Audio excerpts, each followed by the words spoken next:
Berita kedatangan Tuhan harus menjadi berita sukacita, bukan berita yang mengintimidasi, bukan berita yang mengancam, bukan berita yang menakutkan untuk anak-anak Tuhan. Bagaimana engkau siap-siap saat, yaitu dengan hidup di dalam kasih, dalam iman, kasih, dan pengharapan akan keselamatan. Bapa di dalam surga, kami membawa bangsa dan negara rakyat Lebanon ke dalam tangan Tuhan. Kami tahu Engkau yang menciptakan bangsa ini.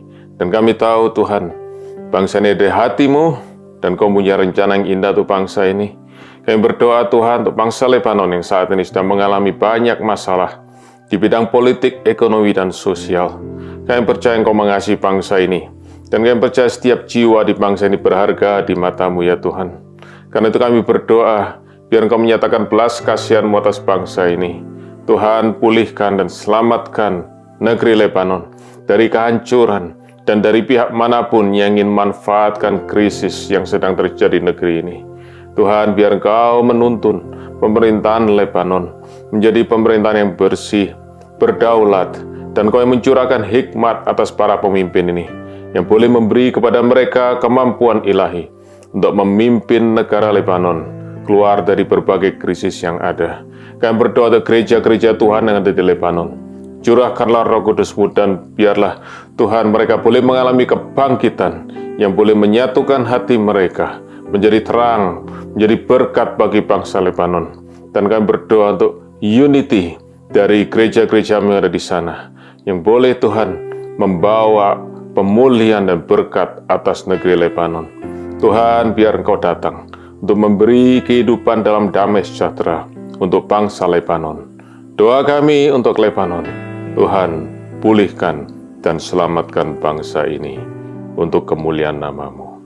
Sekali lagi berdoa, biar Engkau berkati pemberitaan firman-Mu, supaya kami boleh, Tuhan, melihat kebenaran firman-Mu, yang menuntun, yang merdekakan, tapi juga yang mengubah kehidupan kami.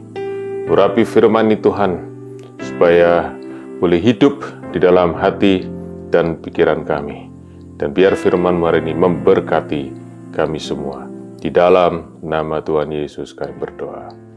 Amin. Saudara-saudara, mari kita bersama-sama membuka di dalam surat 1 Tesalonika, pasal yang kelima, ayat yang pertama sampai dengan yang ke-11. Surat 1 Tesalonika, pasal yang kelima, ayat yang pertama sampai dengan yang ke-11. Demikian bunyi firman Tuhan. Tetapi tentang zaman dan masa, saudara-saudara, tidak perlu dituliskan kepadamu, karena kamu sendiri tahu bahwa hari Tuhan datang seperti pencuri pada malam. Apabila mereka mengatakan, semuanya damai dan aman, maka tiba-tiba mereka ditimpa oleh kebinasaan, seperti seorang perempuan yang hamil ditimpa oleh sakit bersalin. Mereka pasti tidak akan luput. Tetapi kamu, saudara-saudara, kamu tidak hidup di dalam kegelapan, sehingga hari itu tiba-tiba mendatangi kamu seperti pencuri. Karena kamu semua adalah anak-anak terang dan anak-anak siang. Kita bukanlah orang-orang malam atau orang-orang kegelapan. Sebab itu baiklah, janganlah kita tidur seperti orang-orang lain, tetapi berjaga-jaga dan sadar. Sebab mereka yang tidur, tidur waktu malam, dan mereka yang mabuk, mabuk waktu malam. Tetapi kita, yang adalah orang-orang siang, baiklah kita sadar, berbaju sirahkan iman dan kasih, dan berketopongkan pengharapan keselamatan. Karena Allah tidak menetapkan kita untuk ditimpa murka, tetapi untuk beroleh keselamatan oleh Yesus Kristus Tuhan kita, yang sudah mati untuk kita, supaya entah kita berjaga-jaga, entah kita tidur, kita hidup bersama-sama dengan Dia. Karena itu, nasihatilah seorang akan yang lain, dan saling membangunlah kamu, seperti yang memang kamu lakukan. Demikian firman Tuhan. Saudara-saudara, kalau kita baca ayat-ayat tadi, maka kita tahu, dan saya yakin banyak dari saudara yang sudah pernah membaca firman Tuhan ini, di situ Paulus menjelaskan tentang yang namanya kedatangan Tuhan. Ya, kita sering beri istilah dalam bahasa Inggris, the second coming. Dan saya percaya kita semua sudah sering mendengar berita tentang kedatangan Tuhan. Dan tentu, saudara-saudara, hari-hari ini kita banyak diingatkan kedatangan Tuhan sudah semakin dekat. Dan memang, saudara-saudara, setiap hari yang kita lalui di dalam kehidupan kita ini membawa kita makin dekat dengan kedatangan Tuhan. Nah, bagaimana perasaan saudara, apa yang saudara rasakan waktu saudara mendengar tentang kedatangan Tuhan? Tuhan Yesus sebentar lagi akan datang. Kedatangan Tuhan sudah semakin dekat. Apa yang ada di dalam pikiran dan perasaan saudara? Nah, saya ingin ceritakan saudara, percakapan saya dengan mama saya, almarhum, kira-kira 7 tahun yang lalu, ya, waktu beliau masih hidup. Dan di dalam percakapan itu beliau menceritakan tentang seorang hamba Tuhan yang datang ke gereja yang dia layani di kota Jember. Dan mama waktu itu ceritakan bahwa pendeta ini, hamba Tuhan ini membawakan seminar tentang akhir zaman. Dan seminarnya bagus sekali, jelas sekali, ya, menceritakan tentang kronologis kedatangan Tuhan dan semua yang lain. Dan di akhir cerita dari mama saya itu, saya bertanya kepada mama saya, "Ma, apa respon atau reaksi atau perasaan atau atmosfer yang terjadi di kalangan jemaat setelah mendengar tentang seminar itu?" Dan mama saya memberikan satu jawaban. Banyak dari mereka yang merasa takut. Lalu mereka mulai berkata, kami mulai sungguh-sungguh. Ya, ada rasa takut waktu mendengar tentang kedatangan Tuhan. Dan saudara, satu hal yang saya tidak terlalu merasa heran, karena itu seringkali kita juga rasakan, saya pun juga mengalami itu, saudara, waktu-waktu yang lalu.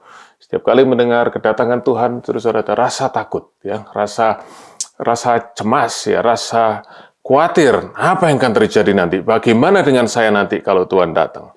Dan kalau kita membaca ayat-ayat tadi, maka disitulah Paulus memberikan pengajaran, memberikan pesan pastoral, pesan penggembalaan kepada jemaat di Tesalonika. Dan pesan yang disampaikan Rasul Paulus, saudara, agak berbeda dengan apa yang sering kita dengar di dalam berbagai khotbah, yaitu kesan yang menimbulkan ketakutan, kesan bahkan, saudaraku, yang mengandung seperti ancaman, ya, hati-hati, Tuhan Yesus sudah mau datang, oke, nanti kamu ketinggalan dan lain sebagainya, saudara-saudara. Tetapi pesan penggembalaan dari Rasul Paulus kepada jemaat di Tesalonika ini ternyata sangat menghibur, mendorong, dan menguatkan. Oke, comforting, encouraging, and edifying. Dan saya percaya harusnya demikianlah, saudaraku, pesan penggembalaan tentang kedatangan Tuhan Yesus yang kedua kali. Saudara-saudara, kalau kita melihat di dalam kedatangan Tuhan Yesus yang pertama, yaitu yang kita kenal sebagai hari Natal. Semua berita tentang Natal selalu adalah berita tentang sukacita. Ya, Yesus sudah lahir, Yesus sudah datang, keselamatan sudah datang. Saudara-saudara, itu berita tentang kedatangan Tuhan Yesus yang pertama. Pertanyaannya, mengapa kalau saudaraku kedatangan Tuhan Yesus yang kedua, seringkali beritanya jadi berbeda. Ya, nadanya jadi berbeda. Tidak lagi berita sukacita, tetapi berita peringatan, ancaman yang membawa ketakutan. Tentu, saudaraku, ada satu yang salah di dalam hal ini. Dan karena itu, mari kita belajar, saudara, dari apa yang firman Tuhan ini ajarkan kepada kita. Bagaimana seharusnya kita menanggapi berita tentang kedatangan Tuhan, dan bagaimana seharusnya kita menyampaikan berita tentang kedatangan Tuhan Yesus yang kedua kali di tengah-tengah gereja Tuhan. Nah, untuk itu, saudara, kita akan belajar dari pesan Rasul Paulus ini. Nah, kalau saudara membaca di dalam pasal yang keempat, saudara akan mendapatkan disitulah Paulus mulai bicara tentang kedatangan Tuhan yang kedua kali. Ya, saudara membaca mulai ayat yang ke-16, ya, di pasal 4 ayat 16, dikatakan, sebab waktu tanda diberi, yaitu pada waktu penghulu malaikat berseru dan sangkakala berbunyi, maka Tuhan sendiri akan turun dari surga, dan mereka yang mati dalam Kristus akan lebih dahulu bangkit. Sesudah itu kita yang hidup, yang masih tinggal, akan diangkat bersama-sama dengan mereka dalam awan menyongsong Tuhan di angkasa. Demikianlah kita akan selama-lamanya bersama-sama dengan Tuhan. Karena itu, hiburkanlah seorang yang lain dengan perkataan-perkataan ini. Jadi berita kedatangan Tuhan adalah berita untuk menghibur. Dan khususnya saudara-saudara di dalam konteks pasal yang keempat dari surat 1 Tesalonika adalah menghibur tentang orang-orang yang kehilangan atau ditinggalkan orang-orang yang mereka kasih. Orang-orang yang meninggal di dalam Tuhan. Rasul Paulus berkata, jangan sedih. Tetap memiliki pengharapan, sebab satu kali engkau akan berkumpul kembali dengan orang-orang yang kau kasihi di dalam Tuhan. Jadi sekali lagi, saudaraku, berita tentang kedatangan Tuhan adalah berita yang seharusnya menghibur, menguatkan, dan mendorong. Nah, masuk di dalam pasal yang kelima, Rasul Paulus memberikan istilah yang baru, terminologi yang baru tentang kedatangan Tuhan yang kedua kali, yaitu dia memberi istilah di dalam ayat yang kedua, dia memberi istilah hari Tuhan, the day of the Lord. Nah, saudara, Paulus sengaja memilih istilah ini, the day of the Lord, karena istilah ini sudah sering kali, saudaraku, dipakai baik di dalam Perjanjian Lama maupun juga saudaraku oleh pesan daripada Tuhan Yesus dan juga pesan daripada rasul yang lain, dan khususnya Rasul Petrus. Dan istilah hari Tuhan atau pengertian tentang hari Tuhan di dalam Perjanjian Lama itu selalu mengandung dua arti yang paralel.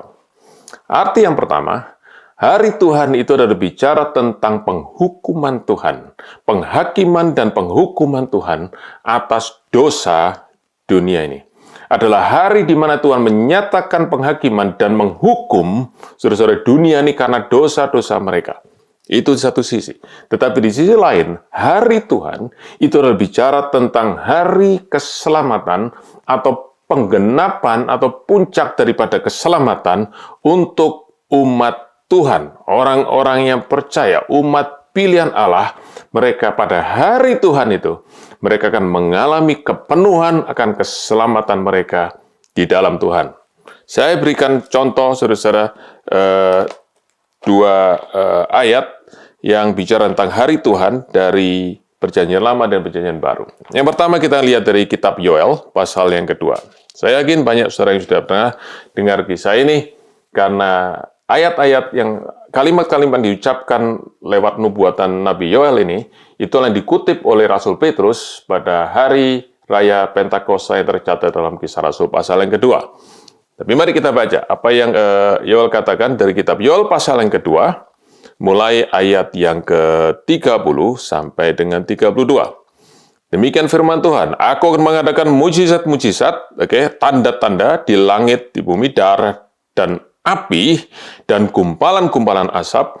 Matahari akan berubah menjadi gelap gulita dan bulan menjadi darah sebelum datangnya hari Tuhan yang hebat dan dahsyat itu. Nah, kata dahsyat, saudara-saudara, di dalam bahasa Inggris pakai kata dreadful, yang artinya adalah terrible, hari Tuhan yang membawa celaka. Ya, jadi saudara-saudara, itu makna yang pertama, itu sisi yang pertama dari Tuhan. Membawa saudara-saudara penghukuman, membawa celaka, membawa murka Allah atas dunia ini. Tetapi kemudian ayat 32, saudara lihat, dalam Yoel pasal yang kedua. Dan barang siapa yang berseru kepada nama Tuhan akan diselamatkan. Sebab di Gunung Sion dan di Yerusalem akan ada keselamatan seperti yang telah difirmankan Tuhan. Dan setiap orang dipanggil Tuhan akan termasuk orang-orang yang terlepas. Sudah lihat, ada kontras yang terjadi. Di satu sisi, saudaraku, ada malapetaka, ada bencana yang besar pada hari Tuhan. Tetapi di sisi lain ada keselamatan bagi umat Tuhan, bagi orang-orang yang dipilih oleh Tuhan. Nah, mari sekarang kita lihat, saudara-saudara, di dalam surat 2 Petrus, pasal yang ketiga. Satu pengertian lagi tentang hari Tuhan, ya, yang disebutkan di dalam Perjanjian Baru. 2 Petrus pasal yang ketiga, ayat yang ke-10 sampai dengan ayat yang ke-13. Tetapi hari Tuhan akan tiba seperti pencuri. Pada hari itu, langit akan lenyap dan dengan gemuruh yang dahsyat, dan unsur-unsur dunia akan hangus dalam nyala api, dan bumi dan segala yang ada di atasnya akan hilang lenyap. Jadi, jikalau suatu akan hancur secara demikian, betapa suci dan salehnya kamu harus hidup, yaitu kamu yang menantikan dan mempercepat kedatangan hari Allah.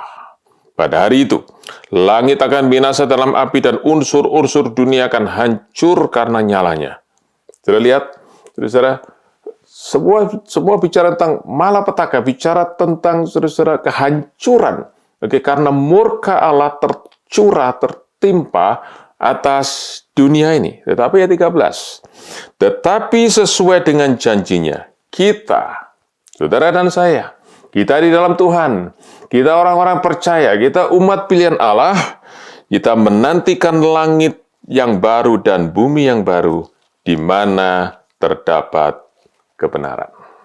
Jadi, saudara-saudara, ini yang kita harus tahu, bahwa hari Tuhan itu membawa perbedaan yang sangat ekstrim antara orang-orang berdosa dengan orang-orang benar atau orang-orang yang diselamatkan. Nah, jemaat di Tesalonika, saudara-saudara, banyak dari mereka adalah orang-orang Yahudi. Karena itu mereka sudah tahu istilah tentang hari Tuhan. Karena itu Paulus pakai istilah hari Tuhan ini karena mereka sudah membaca, saudaraku, sering kali di dalam Alkitab mereka, yaitu tentu kitab Perjanjian Lama, tentang hari Tuhan. Nah, tetapi tetap, saudaraku, waktu mereka membaca itu, yang mereka fokus adalah hal-hal yang menakutkan. Sebab memang kalau saudara membaca, saudaraku, saudara bisa cari mudah sekali, saudara, di ayat-ayat Perjanjian Lama. Kalau bicara tentang hari Tuhan, itu seringkali bicara tentang penghukuman Tuhan, penghakiman Tuhan, dan bencana alam yang terjadi karena murka Allah atas dunia ini. Karena itu, jemaat di Tesalonika, mereka merasa takut. Dan mereka, saudara, ada rasa cemas, apa yang terjadi nanti? Dan juga, saudaraku, karena itu, menimbulkan rasa ingin tahu mereka, kapan hari Tuhan itu kan datang. Ya, kapan akan tiba? Bisa enggak kasih tahu? Ya, masih berapa lama? Atau kapan? Nah, disitulah, saudara-saudara, Paulus menulis di dalam 1 Tesalonika pasal 5, ayat yang pertama. Dia berkata begini, tentang zaman dan masa. Bahasa Inggrisnya, times and dates. Times pakai kata kronologis, artinya masa, waktu, ya, berapa lama masih, ya, intervalnya.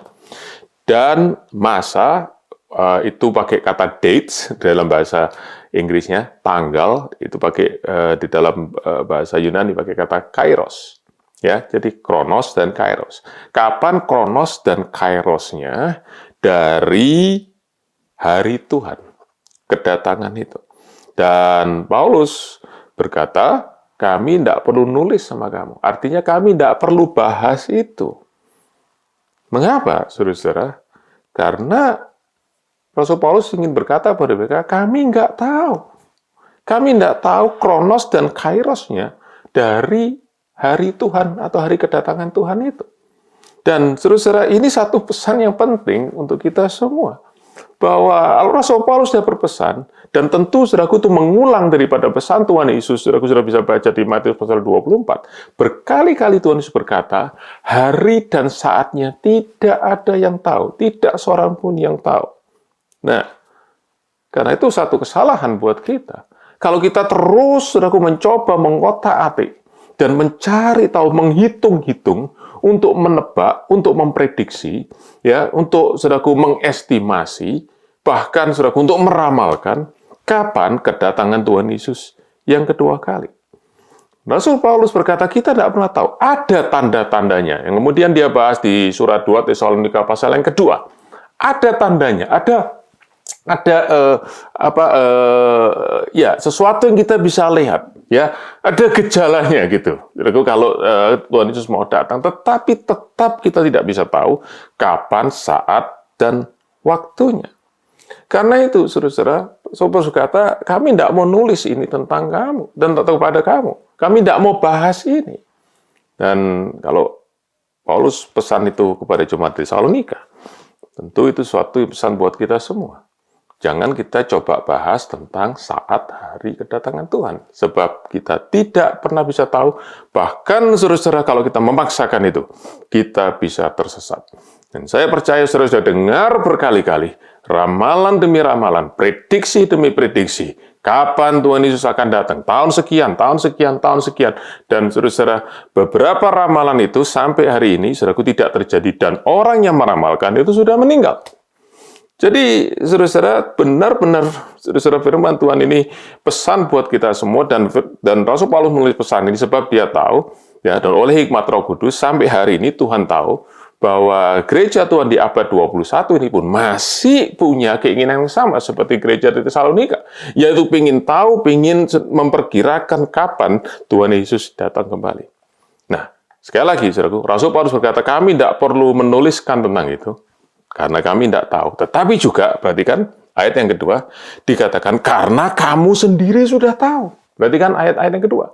Oke? Because you know, for you know very well, bahasa Inggrisnya. Karena kamu sendiri sudah tahu. Apa yang jemaat Tesalonika sudah tahu?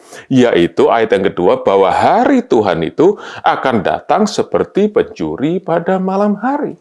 Artinya, saudara, tidak ada yang bisa tahu, sebab pencuri datang tidak kirim text message dulu, tidak kirim WhatsApp message dulu, saudaraku, tidak kirim surat dulu, saudaraku, tidak kirim suara-suara lebih dulu kalau dia mau datang. Dia justru datang pada saat dia tahu dia tidak diharapkan datang.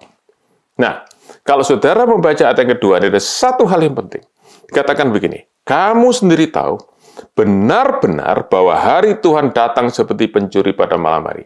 Di sini, saudaraku, ada hal yang pasti dan hal yang tidak pasti. Hal yang pasti adalah Tuhan pasti datang kembali. The coming of the Lord is certain. Okay? Tetapi waktunya itu yang tidak bisa dipastikan. The timing is not certain. Nah, karena itu, saudara-saudara, bahkan tidak bisa diprediksi. Karena itu, kita harus berhenti dari perasaan desperate, ya, perasaan, saudaraku, yang benar-benar memaksa untuk kita ingin tahu kapan Tuhan Yesus akan datang kembali. Sebab dia dikatakan, aku akan datang pada saat yang tidak kamu duga. Berarti, saudaraku, semakin kita menduga, dan semakin kita yakin dugaan kita benar, akan semakin meleset dugaan kita. Karena Tuhan Yesus akan datang pada saat yang kita tidak sangka-sangkakan. Nah, setelah Paulus menyampaikan ini, kemudian dia menyampaikan satu berita yang penting lagi. Yaitu, dia berkata, seperti yang aku katakan tadi, hari Tuhan itu akan membawa dua akibat. Untuk orang berdosa, untuk orang yang tidak percaya, untuk orang yang menolak Allah, dan untuk umat Tuhan. Dan dia menunjukkan, saudara-saudaraku, perbedaan yang ekstrim antara dua kelompok ini di dalam ayat-ayat yang berikutnya. Di dalam ayat yang ketiga, dikatakan begini, dia mulai bicara tentang orang yang tidak percaya, orang yang berdosa, ya, orang-orang yang hidup menurut hawa nafsu dunia ini.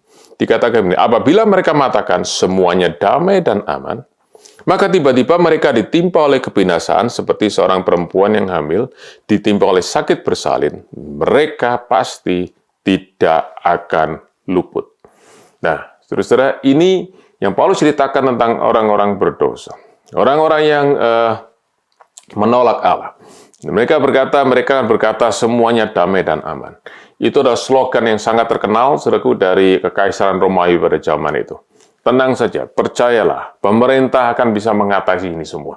Pemerintah Romawi akan bisa membawa damai, stabilitas politik, stabilitas ekonomi, ya, akan membawa rasa aman, ya, bahkan membawa kemakmuran kepada rakyatnya. Jadi, engkau tenang-tenang saja. Dan saudara-saudara, itu sudah dialami, itu ada yang di dalam sikap hati orang-orang yang tidak mengenal Allah, orang-orang hidup menurut keinginan mereka sendiri. Dan saudara-saudara, saya bisa bayangkan itulah yang dalam hati mereka, seperti Tuhan Yesus katakan tentang perumpamaan orang yang kaya bodoh. Tenanglah hai jiwaku, padamu ada banyak harta, bukan hanya untuk engkau, tapi untuk keturunanmu. Tenang saja, ya, semuanya aman, semua damai. Dan saudaraku, tiba-tiba, dikatakan tiba-tiba, oke? mereka akan ditimpa oleh kebinasaan, oleh kehancuran, ya, destruction. Semua yang mereka anggap aman dan damai, semua yang mereka pegang sebagai jaminan kehidupan mereka, ya, semua yang mereka rasa memberi pada mereka peace, tiba-tiba hancur, lenyap. Karena murka Allah turun, dan caranya adalah sesuatu yang tiba-tiba terjadi dengan satu efek yang besar, di mana tidak bisa lagi ada waktu untuk melarikan diri. Ya, tidak ada waktu untuk escape, tidak ada waktu untuk luput. Seperti perempuan, saudaraku, yang tiba-tiba mau bersalin. Ya, tidak bisa berkata, tunggu, bayi jangan keluar dulu. Nggak bisa, saudaraku. Langsung keluar, tidak bisa ditunda lagi. Dan itulah yang terjadi, saudara, di dalam diri orang-orang yang berdosa, orang-orang yang tidak mengenal Allah, orang-orang yang di luar Tuhan. Nah, mengapa, saudaraku, mereka mengalami tiba-tiba bencana yang tiba-tiba ini? Mengapa mereka, saudaraku, dikatakan tiba-tiba mengalami kehancuran? Karena cara hidup mereka. Oke, yang tertulis dalam ayat 4 sampai ayat ke-9. Kalau saudara membaca ayat 4 ke 9, saudara menemukan beberapa kata kunci di situ. Yang pertama, saudaraku, dikatakan hidup dalam kegelapan. Ya, hidup dalam kegelapan, atau saudaraku bahkan disebut orang-orang malam. Karena mereka hidup di dalam malam, di dalam kegelapan, dan mereka, saudaraku, tidak sadar akan apa yang akan terjadi setelah itu. Mereka tidak bisa melihat. Ya, mereka hidup, saudaraku, menurut kemauan mereka sendiri. Dan kemudian kata kunci yang lain, saudaraku, disebutkan bahwa mereka itu tidur dan bahkan mabuk. Ya, tidur, mabuk pada waktu malam. Dan kalau saudara bicara tentang mabuk, saudara, maka saya ingat apa Rasul Paulus katakan dalam Efesus pasal yang kelima, ayat 18. Janganlah engkau mabuk oleh anggur, karena anggur menimbulkan hawa nafsu. Jadi ini bicara tentang orang-orang hidup dengan anggur dunia ini, mabuk dengan anggur dunia ini, saudara-saudara, di dalam hawa nafsu. Dan apakah anggur dunia ini? Saudaraku, bicara tentang kesuksesan, bicara tentang uang, bicara tentang kesenangan, bicara tentang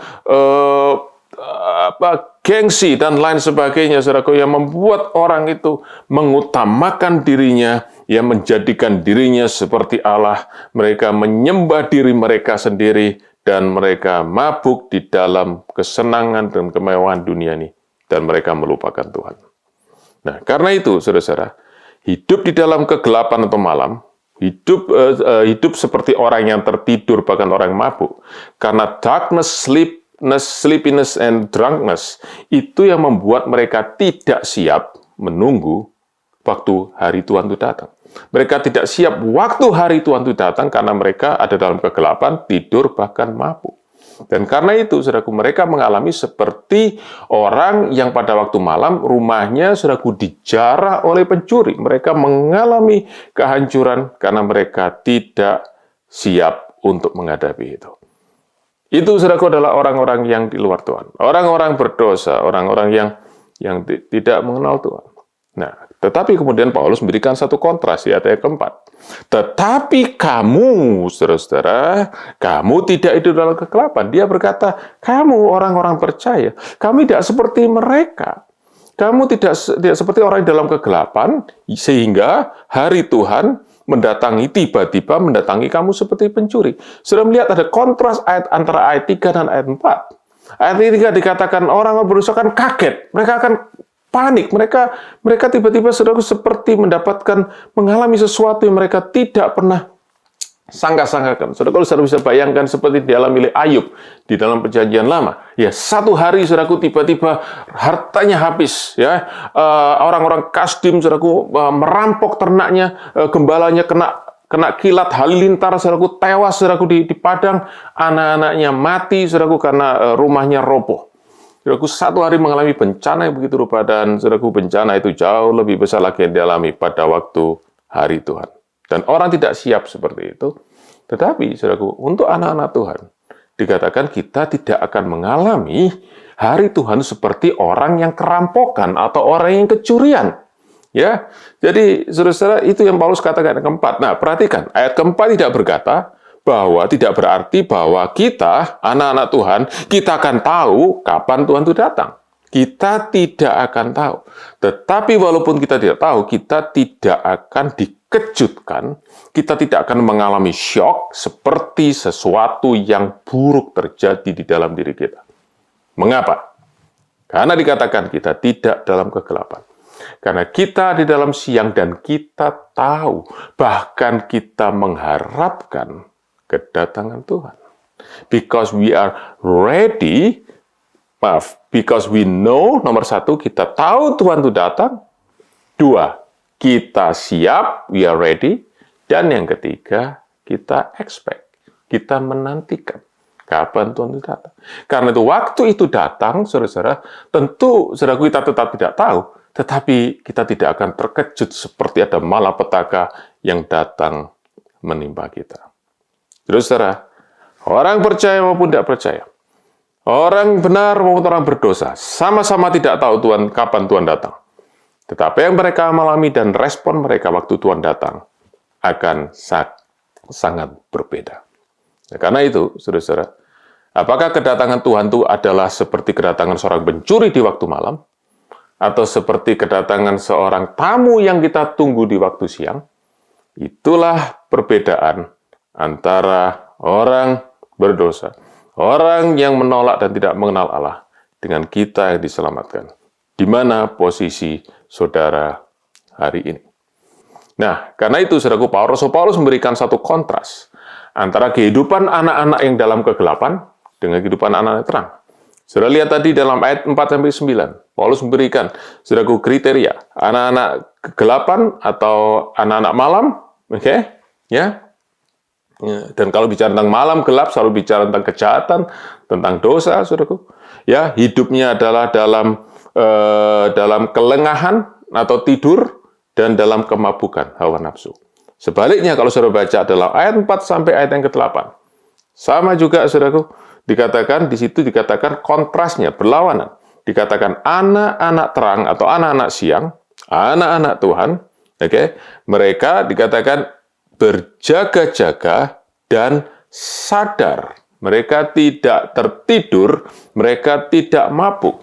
Ya, benar-benar dilawankan, saudaraku. Ya, antara malam dan gelap, siang dan terang, oke, tidur, terbangun, oke, berjaga-jaga, kemudian mabuk, dilawankan dengan sadar. Ada kontras yang sangat besar antara pola kehidupan anak-anak Tuhan dengan anak-anak kegelapan. Karena itu, yang mereka alami pada hari Tuhan juga sangat berbeda. Dan, saudara-saudara, bagaimana, saudaraku, kita hidup secara berjaga-jaga dan sadar itu? Rasul Paulus memberikan satu petunjuk di dalam surat Roma. Kita bisa baca surat Roma pasal yang ke-13. Oke, saudara akan lihat di situ. Oke, apa artinya kita hidup di dalam terang, di dalam siang, tidak seperti dalam malam. Roma pasal 13 ayat yang ke-12. Oke. Hari sudah jauh malam, telah hampir siang. Sebab itu marilah kita menanggalkan perbuatan-perbuatan kegelapan. Kita tinggalkan perbuatan-perbuatan seperti orang-orang malam itu, dan mengenakan perlengkapan senjata terang. Marilah kita hidup dengan sopan, seperti pada siang hari, jangan dalam pesta pora dan kemabukan, jangan dalam percabulan dan hawa nafsu, jangan dalam perselisihan dan iri hati. Tetapi kenakanlah Kristus, Tuhan Yesus Kristus sebagai perlengkapan senjata terang, dan janganlah kamu merawat tubuhmu untuk memuaskan keinginannya. Saudara-saudara, sangat berbeda sekali. Kehidupan yang terus mengikuti hawa nafsu dengan kehidupan yang cukup dipersembahkan kepada Tuhan. Hidup untuk Tuhan, saudaraku, untuk purpose, untuk tujuan dan panggilan daripada Tuhan di dalam kehidupan kita. Itu, saudaraku, yang membedakan mengapa anak-anak Tuhan tidak terkejut, tidak syok waktu Tuhan Yesus datang. Sebab mereka hidup di dalam kesadaran dan mereka hidup di dalam posisi yang bangun, yang tahu bahwa Tuhan akan datang kembali. Kemudian ayat yang ke-8, saudara, Paulus memberikan lebih jelas lagi di dalam konteks ini tentang bagaimana kita tuh hidup sebagai orang-orang yang berjaga-jaga. Mari kita lihat ayat ke-8. Dikatakan begini, tetapi kita yang adalah orang-orang siang, yang tidak dalam kegelapan, yang tahu Tuhan akan datang, baiklah kita sadar, berbaju sirahkan iman dan kasih, dan berketopongkan pengharapan keselamatan. Nah, kalau saudara membaca ini, berbaju sirahkan berketopong, saudaraku, ya, atau pakai pelindung kepala, ya, helmet bahasa Inggrisnya, kita langsung lihat, saudaraku, ini sepertinya adalah seorang tentara atau seorang penjaga. Ya, saudara ingat kalau ada baju sirah dan ketopong, saudaraku, itu saudara bisa lihat cross reference di Efesus pasal yang ke-6 waktu Paulus berikan tentang senjata peperangan rohani. Dan di sini dikatakan, saudaraku, ada perlengkapan senjata yang menunjukkan bahwa kita harus hidup di dalam posisi yang siap siaga, berjaga-jaga.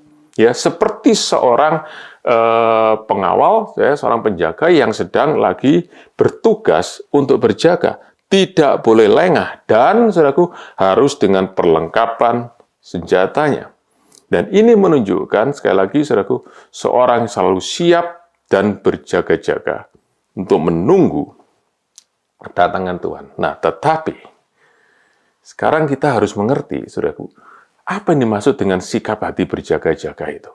Karena saudara, kita bisa dengan mudah kita bisa lalu cenderung berpikir, wah, kalau begitu saya harus hidup dengan ketegangan setiap hari.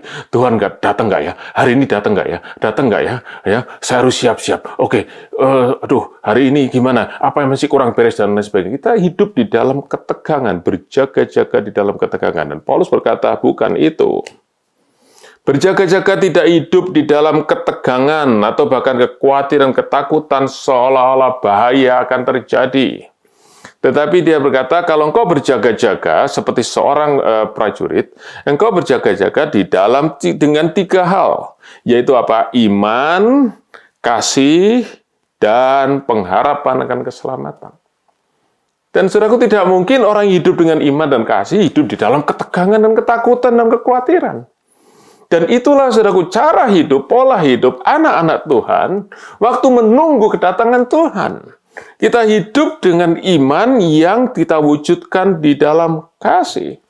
Dan kalau saudara membaca, menarik sekali, saudaraku, Paulus menggunakan istilah iman, kasih, dan pengharapan yang mirip dengan apa yang dikatakan di 1 Korintus pasal 13 ayat 13. Demikian tinggal ketiga hal ini, yaitu iman, pengharapan, dan kasih. Dan saudaraku, memang 3 hal itu, saudaraku, yang menjadi anchor, three-legged stool, ya, di mana, saudaraku, kita berdiri dan menghidupi kehidupan kita sebagai orang Kristen. Nah, kalau saudara baca dalam Galatia pasal 5 yang ke-6, dikatakan iman yang bekerja oleh kasih. Iman kita kepada Tuhan, saudara-saudara, adalah iman yang akan terwujud bukan dengan perkataan aku percaya, saudaraku, iya, itu iya, pengakuan mulut kita, ya, tetapi adalah iman yang terwujud dengan kasih. Dan saudaraku, disitulah yang menjadi kriteria, menjadi tanda, menjadi buah kehidupan orang-orang Kristen, anak-anak Tuhan, yang menghidupi kehidupan yang menunggu, menantikan kedatangan Tuhan. Mereka percaya kepada Tuhan. Mereka, saudaraku, menaruhkan pengharapan mereka kepada Tuhan. Mereka tidak ikut arus dunia ini. Dan mereka menyatakan iman mereka, buah-buah iman dari mereka adalah kasih. Seperti buah roh. Dimensi yang pertama adalah kasih. Dan saudara-saudara, itu benar-benar sesuai dengan apa yang Tuhan katakan di dalam Matius pasal 24 ayat 12. Pada hari terakhir nanti, di akhir zaman menjelang kedatangan Tuhan, kejahatan akan makin bertambah dan kasih menjadi dingin. Dan disitulah anak-anak Tuhan, kita semua akan menjadi terang dalam dunia ini. Waktu kasih dalam dunia menjadi dingin, orang menjadi selfish, orang mementingkan diri sendiri, orang mementingkan ambisinya sendiri. Saudaraku, bahkan kalau perlu menyingkirkan orang lain, menyikut orang lain demi memuaskan ambisinya. Anak-anak Tuhan justru hidup tidak dengan selfishness, tapi dengan selfless, dengan kasih, dengan mengutamakan orang lain, dengan memberkati orang lain. Dan disitulah kehidupan yang berbuah. Karena itu Rasul Paulus ingin menyampaikan kepada kita, cara kita menunggu kedatangan Tuhan, tidak dengan kita pergi ke gereja lalu berdoa siang dan malam di situ, tetapi justru dengan menyatakan kasih Tuhan di tengah-tengah dunia ini. Dan dia berkata, miliki satu hal, yaitu pengharapan akan keselamatan. miliki bahwa kedatangan Tuhan itu engkau harapkan karena disitulah engkau akan mendapatkan kepenuhan akan keselamatanmu. Disitulah puncak daripada keselamatan yang kita akan alami di dalam Tuhan. Dan Paulus kemudian mengkonfirm itu di dalam ayat 9. Dikatakan begini, kenapa aku ingin kau berjaga-jaga? Kenapa aku ingin kau memiliki iman, kasih, dan pengharapan keselamatanmu? Karena Allah tidak menetapkan kita untuk ditimpa murka. Allah mendatangkan, Tuhan akan datang bukan untuk membawa murka, tetapi untuk membawa keselamatan oleh Yesus Kristus. Dan saudara-saudara, kata Allah menetapkan, dalam bahasa Inggrisnya destin, itu sangat indah. Karena di situ, saudaraku, kita tahu bahwa yang menjamin keselamatan kita itu bukan kekuatan kita sendiri, tetapi adalah penetapan Allah untuk kita, orang-orang pilihan Allah. Karena itu kita tahu, saudaraku, bahwa kalau kita adalah orang dipilih oleh Tuhan, maka Tuhan yang menyelamatkan kita, Tuhan yang memanggil kita untuk kita percaya kepada Yesus, dan saudaraku, Dia akan terus menguatkan iman kita sampai nanti hari Tuhan itu datang. Pekerjaan Allah, pekerjaan keselamatan Allah itu sempurna atas kita semua. Dan Paulus sekali lagi menunjukkan bahwa buat anak-anak Tuhan, kedatangan Tuhan itu bukan hari murka, tetapi hari keselamatan. Kontras antara orang-orang yang tidak percaya, yang berdosa dengan anak-anak Tuhan. Karena itu dia berkata, tidakkah engkau rindu menunggu kedatangan Tuhan? Kalau engkau tahu engkau akan mendapatkan keselamatan, tidakkah engkau rindu? Tidakkah berkata, Tuhan, aku siap. Tuhan, aku nantikan kapan engkau datang kembali. Dan Paulus berkata, hari Tuhan adalah keselamatan. Sebab apa? Sebab Yesus sudah mati. Ayat yang ke-10, saudaraku.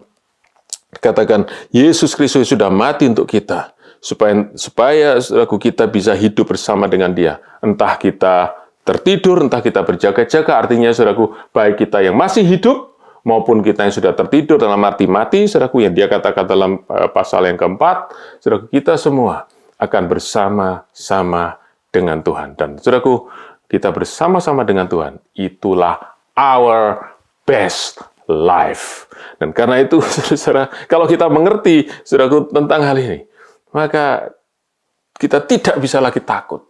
Seharusnya kita tidak lagi takut kalau kita mendengar berita tentang kedatangan Tuhan. Kita justru akan bersukacita. Kita justru akan expecting. Kita justru bahkan, saudaraku, akan menunggu dan kita berkata, Tuhan Yesus, datanglah. Dan ayat yang ke-11 Paulus berkata, karena itu, nasihatilah seorang kan yang lain dan saling membangun. Membangunlah kamu seperti yang kamu lakukan. Dengan cara apa? Dengan mengingatkan tentang kedatangan Tuhan.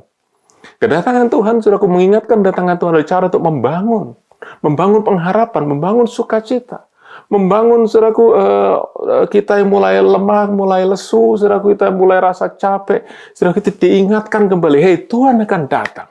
Hidup kita tidak akan sia-sia, iman kita tidak sia-sia. Sekali lagi, saudaraku, berita kedatangan Tuhan harus menjadi berita sukacita, bukan berita yang mengintimidasi, bukan berita yang mengancam, bukan berita yang menakutkan untuk anak-anak Tuhan, untuk orang-orang percaya. Dan itulah pesan dari Rasul Paulus pada gereja Tuhan. Engkau tidak tahu kapan Tuhan itu datang, tapi Dia pasti datang. Oke? Karena itu, you must be ready anytime because you don't know the time. Engkau harus siap setiap saat, dan bagaimana engkau siap setiap saat? Yaitu dengan hidup di dalam kasih, dalam iman, kasih, dan pengharapan akan keselamatan. Orang-orang Kristen, Rasul Paulus pesan, jangan kau takut akan kedatangan Tuhan, justru sebaliknya, engkau harus bersukacita, karena engkau memiliki pengharapan akan keselamatan waktu Tuhan Yesus datang kembali. Saudara-saudara, saya ingin tutup firman Tuhan hari ini dengan menanyakan dua pertanyaan. Yang pertama, saudara-saudara, apakah saudara masih ingin tahu? Saudara masih ingin tahu kapan Tuhan Yesus datang kembali? Oke, saudara masih ingin tahu, seandainya ada yang bisa kasih tahu aku, seandainya Tuhan kasih tahu kapan, masih berapa lama Tuhan akan datang kembali? Saudara-saudara, saya izinkan saya untuk membuka sedikit, saudaraku, apa yang ada di dalam hati kita, kenapa kita ingin tahu seperti itu. Saudara-saudara, waktu saya masih SD dulu, saudara, sekolah di SD dulu, ada satu saudaraku hal yang saya kurang sukai waktu sekolah itu, yaitu yang namanya ulangan mendadak, tes mendadak. Jadi, saudaraku, ini guru masuk waktu pelajaran, saudaraku, dan tiba-tiba dia berkata, keluarkan kertas. Oke? Semua bingung, ada apa dikeluarkan kertas? Ternyata hari itu mau tes. Dan kita, loh kok tidak dikasih tahu? Tidak dikasih tahu. Ini namanya tes mendadak. Nggak ada satupun, saudaraku, pelajar, student yang senang dengan itu. Mereka semua ingin tahu. Kasih tahu, seminggu lagi ada tes. 3 minggu lagi ada tes. Atau sebulan lagi ada tes. Kenapa, saudaraku? Kenapa? Kenapa? Supaya kalau sebulan lagi masih ada tes, hari ini kita bisa santai-santai. Hari ini kita bisa nonton TV, main sepak bola, dan lain sebagainya. Saya bilang zaman itu ya, saudaraku ya. Kalau hari ini sudah berbeda, saudaraku ya. Nah, kita bisa main-main, saudaraku. Dan nanti kurang 3 hari atau kurang 2 hari mau tes, kita stop main-main, lalu kita mulai belajar. Jadi, saudara-saudara, itulah pola kehidupan. Ya, nah, enak-enak. Nanti kalau sudah mau, udah mendekat, lalu kita mulai siap-siap. Dan saya rasa, saudaraku, seperti itulah yang ada dalam hati banyak orang. Kenapa mereka ingin tahu kapan Tuhan sudah datang? Sebab apa? Kalau sudah dekat, saya harus siap-siap mulai sekarang. Tapi kalau masih jauh, saya santai-santai dulu. Saudara-saudara, kita semua tahu, student yang baik adalah student yang selalu belajar kapanpun. Ada tes maupun tidak, dia selalu belajar. Sebab dia ingin sungguh-sungguh memiliki pengetahuan yang benar, yang sempurna dari apa yang dia pelajari. Student yang jelek hanya belajar waktu mau tes. Kalau saudara percaya dengan ini, saudara setuju dengan ini, kita bisa katakan, orang Kristen yang baik adalah Kristen yang selalu mempersiapkan diri setiap hari kapan Tuhan sudah datang. Mereka tidak akan takut, mereka tidak akan bertanya-tanya hari datang atau tidak, mereka tidak pernah bertanya. Mereka cuma berkata, Tuhan, datanglah. Tuhan Yesus datanglah. Aku siap, aku siap. Itu orang Kristen yang baik. Orang Kristen tidak baik. Ada yang berkata, kapan Tuhan datang? Kapan Tuhan datang? Kapan Tuhan datang? Supaya aku bisa siap-siap 1 hari sebelum dia datang. Saudara, bagaimana dengan kehidupan saudara? Kita cenderung ingin tahu kapan Tuhan datang supaya kita bisa bikin namanya last minute preparation. And that is bad practice. Saudara tentu sering dengar, saudaraku, Tuhan Yesus akan datang kembali, mulai hidup dalam kekudusan. Bagaimana kalau Tuhan Yesus masih datang 20 tahun lagi? Apakah saudara akan hidup dalam kekudusan hari ini? Saudara tahu kapan Tuhan Yesus datang does not help us to live a serious Christian life. Karena itu yang terbaik adalah kita tidak perlu tahu kapan Tuhan Yesus datang. Tapi setiap hari kita hidup sesuai dengan firman Tuhan. Saya ingin tutup dengan pertanyaan saya terakhir dengan mama saya. Pembicaraan saya dengan mama saya 7 tahun yang lalu. Setelah dia cerita, jemaat mulai takut. Lalu saya tanya kepada mama saya, Ma, kita semua sudah sering dengar khotbah dikhotbahin. Tuhan Yesus itu mempelai pria yang akan datang menjemput gerejanya mempelai wanita. Jadi, Ma, kalau ada mempelai wanita, diberitahu calon suamimu akan datang jemput kamu. Seharusnya kan dia senang. Dia akan jemput, lalu akan dibawa, lalu menikah, lalu tinggal sama-sama. Harusnya kan senang, harusnya kan ngitung hari, kapan ya. Tapi kalau ada seorang calon mempelai perempuan, calon pengantin perempuan, dengar calon suaminya akan datang, lalu takut. Ma, apa itu bukan berarti karena dia lagi nyeleweng dengan orang lain? Apalagi apa bukan karena dia tidak setia dengan calon suaminya? Itu sebabnya dia takut kalau calon suaminya mau datang. Karena dia merasa yang akan datang nanti adalah seorang polisi yang akan memeriksa kesalahannya. Atau mendapati atau menangkap kesalahannya. Demikian juga dengan gereja Tuhan. Saudaraku, kalau kita takut menghadapi datangan Tuhan, berarti Tuhan tidak datang sebagai mempelai, sebagai orang yang kita kasih dan orang yang mengasihi kita, tetapi sebagai orang yang menakutkan untuk menghakimi dosa kita. Dan itulah karena kita hidup di dalam dosa, tidak hidup di dalam kekudusan. Kita tidak mengasihi Tuhan. Dan saya ingin kita tanyakan sungguh-sungguh, apakah kita masih takut mendengar kedatangan Tuhan? Terus saudara, Untuk menjawab pertanyaan itu, kita harus jawab pertanyaan yang lain. Bagaimana kita hidup hari ini? Sudahkah kita mengenal Tuhan? Dan apakah kita sungguh-sungguh mengasihi Tuhan Yesus dan mengasihi kita? Bukan dengan perkataan saja.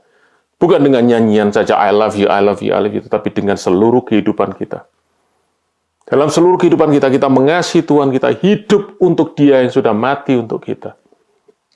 Kalau kita belum hidup seperti itu, wajar kalau kita takut akan kedatangan Tuhan. Sebab kedatangan Tuhan akan membawa penghakiman atas kita. Jadi buat kita yang percaya, kita yang sungguh-sungguh mengasihi Tuhan, kedatangan Tuhan bukan hari penghakiman. Bukan hari penghukuman, tapi hari keselamatan. Akan menjadi the best moment yang kita tunggu-tunggu. Yang seperti, saudaraku, itu sebabnya Alkitab kita ditutup di Wahyu pasal 22, ayat yang ke-20.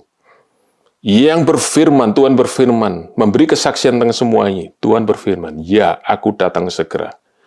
Kemudian dijawab oleh mempelainya, oleh gereja Tuhan. Amin, datanglah, ya Tuhan Yesus.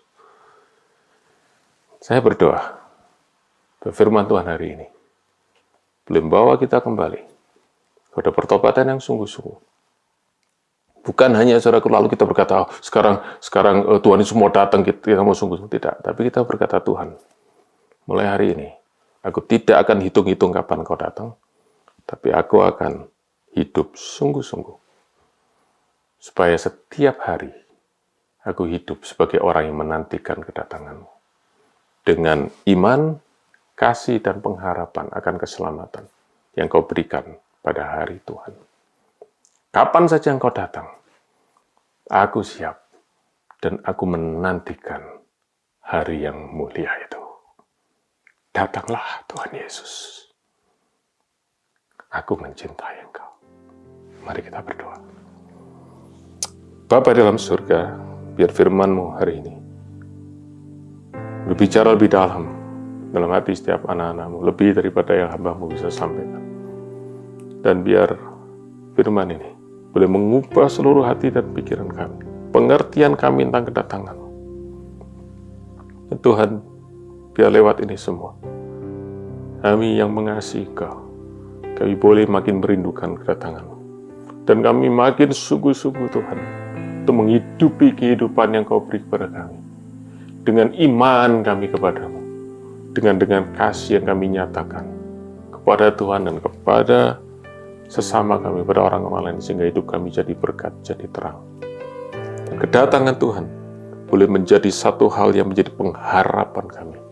Sebab disitulah kami bisa melihat keselamatan yang kami percayai hari ini akan terwujud, akan kami mengalami klimaks daripada semua. Kami melihat kenyataan keselamatan itu sungguh-sungguh terjadi. Dan Tuhan, biar firman hari ini menghibur, menguatkan, menyingkirkan ketakutan, tapi juga membawa kami dalam pertobatan. Kami tidak lagi hidup menurut orang-orang yang gelap, yang hidup dalam tidur dan hawa nafsu karena kemabukan. Jika menjadi orang-orang yang sadar, kami tahu siapa kami. Kami tahu siapa yang kami percaya. Kami tahu untuk apa kami hidup. Dan kehidupan kami memuliakan Engkau. Terima kasih Tuhan. Engkau mau dengar sekali lagi suara-Mu yang berkata di bagian akhir daripada Alkitab ini, aku datang segera. Kami boleh meresponi berkata, ya Tuhan Yesus, datanglah. Kami siap, bahkan kami menunggu. Sebab hati kami rindu bertemu dengan Engkau. Karena kami sungguh mengasihi Engkau. Haleluya. Berkati semua jemaat-Mu dengan firman Tuhan dan pengharapan akan kedatangan-Mu kembali. Saudara terkasih, mari kita masuk minggu yang akan datang, melanjutkan perjalanan kehidupan kita di dalam iman, kasih, dan pengharapan akan kedatangan Tuhan. Dan kita tahu, kita menunggu hari yang terindah, hari yang mulia itu, di mana kita akan bersama-sama dengan Tuhan untuk selama-lamanya.